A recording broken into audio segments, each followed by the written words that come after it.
Nous allons voir un peu plus en détail la vue 3D.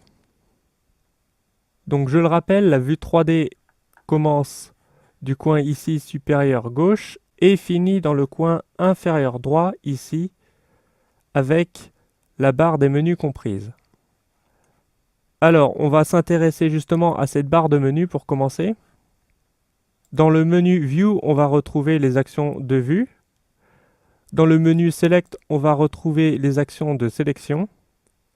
Et dans le menu Object, on va retrouver toutes les actions disponibles pour les différents objets. Alors basiquement, on n'aura pas trop d'utilité à utiliser ces menus, cependant, je vous conseille de les utiliser comme pense-bête simplement. Si vous avez oublié une action, un raccourci, vous pouvez les retrouver via ces menus. À droite de ces menus, on a différents boutons. Donc le premier, c'est le bouton de mode, qui est par défaut sur Object Mode. Si je clique dessus, j'ai accès aux autres modes. Alors on verra à quoi ça sert plus tard. On va rester en Object Mode pour le moment. À droite de cette liste de modes, on a le mode d'affichage, qui est représenté par une icône de boule blanche. Si je clique dessus, j'ai accès à différents modes de visualisation.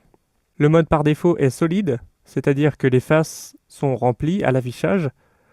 Le mode Textured, c'est le mode d'affichage avancé qui prend en compte l'éclairage. Le mode Wireframe est le mode fil de fer qui permet d'afficher uniquement les contours des objets. Et enfin, le mode Bounding Box est le mode qui permet d'afficher uniquement le cube englobant de l'objet. On va repasser en mode solide. À droite de ces modes d'affichage, on a les modes de pivot. On reviendra dessus plus tard. À droite de ces modes de pivot, on a les options du manipulateur. Alors le manipulateur, c'est le petit trièdre coloré qui s'affiche dans la vue 3D. Vous voyez si j'active ou si je désactive. On verra comment utiliser cet objet plus tard. À droite de ce groupe manipulateur, on a les différents boutons de calque. Donc ces deux groupes de 10 sont les calques. À droite de ces calques, donc, on a le Proportional Editing Object Mode. On verra à quoi ça sert. On a les options de magnétisme.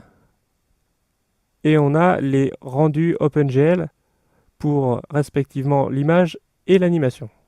La vue 3D dispose de deux panneaux flottants. Un à gauche qui s'appelle la barre d'outils. On peut l'afficher ou pas avec la touche T.